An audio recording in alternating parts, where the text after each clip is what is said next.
Hey guys, I'm MG, and today we are going to be looking at a very famous and successful film called Jaws, which is a 1975 American thriller film and was directed by Steven Spielberg and written by Peter Benchley and Carl Gottlieb. This is also based on the 1974 book with the same name, which was made by the same man who wrote the screenplay, Peter Benchley, and he also cameos as a reporter in this film. However, we're not here to talk about reports, we're here to talk about reviewing, so how about we review the shark film right away. Now let's be honest here, I know a lot of people really love this film, and I can see why. This is a really good film. However, me personally, I did not love it. Now don't get me wrong, I do really like this film, and I really wish I could love it just as much as you guys. But there is some stuff that didn't work with me as well as it did for all of you. And my main issue is with everything after the boat night scene. The bits after that just seem really repetitive, since the shark just keeps popping out again and again, and it really gets old, and becomes a little unpleasant due to its repetitivity. Plus, there are fewer funny dialogues in those parts, and the climax, while it has great suspense, feels like it could have been done a little bit better.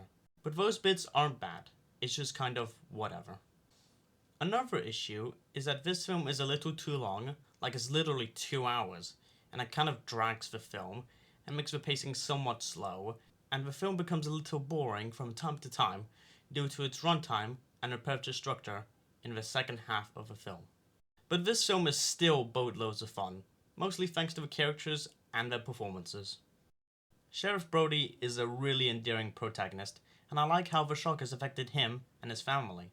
And he's also a supportive husband towards his wife and kids, and becomes pretty funny when he is not taking anything seriously, which makes him a really worthwhile protagonist, especially in the second half of the film. I just love his interactions with Quentin Hooper, and Roy Schneider helps show all of the aspects I just talked about, which is why I really like his character.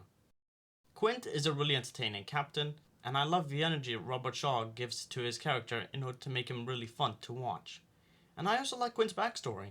It is really interesting, and a great way to express his character even more, rather than just a typical, rude old selfish captain who is crazy.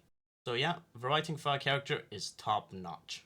Hooper is really hilarious, and I like his self-awareness towards himself and other people.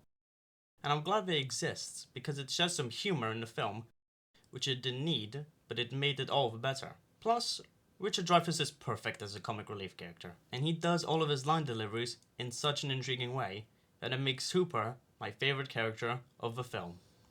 Ella Brody is a really sympathetic and caring character, and I like how much Lorraine gave it her all, and makes the character an intimidating wife and mother towards Sheriff Brody and her children. Mayor Larry Vaughn is a perfect example of a greedy yet caring mayor, where it seems that he only cares about money, yet he cares for the townsfolk around him, and wishes them to have a safe and fun time in Amity Island. And Rory Hamilton does a great job into showing Vaughn's attitude and personality, which makes the character work very well. Deputy Hendricks is a really funny man, and I like how Jeffrey Kramer does a solid job into portraying him as a normal deputy who just wants to keep Amity Island safe. But my favorite aspect of this film is the music. Holy script, John Williams has really outdid himself here, and the music creates a lot of suspense and tension in every scene that it is played in.